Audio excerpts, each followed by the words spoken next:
దేవుడు కూడా చెప్తున్నాడు, నీ మొదటి క్రియలు ప్రారంభంలో చాలా ఇంట్రెస్ట్గా ఉన్నావు, చాలా ఆసక్తిగా ఉన్నావు, అన్ని కార్యక్రమాలకు వచ్చేస్తున్నావు, దేవుడు అంటే భయము భక్తి కలిగి ఉన్నావు, ఏ పని చెప్పినా చేసేస్తున్నావు. కానీ కొద్ది రోజులకి మనుషులు అలా ఉండలేరు, ఆసక్తి తగ్గిపోతుంటది.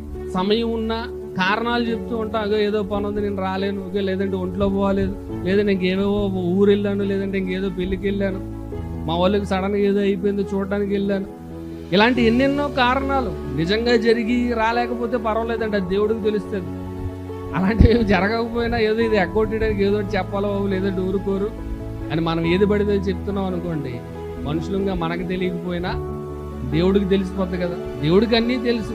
అలా తెలుసు కాబట్టి దేవుడు మాట్లాడుతున్నాడు, నీ క్రియలన్నీ నాకు తెలుసు, నీ ప్రేమ అంతా నాకు తెలుసు, నీ విశ్వాసము తెలుసు, నీ పరిచర్య తెలుసు, నీ సహనమును నేను ఎరుగుదును, నీ మొదటి క్రియల కన్నా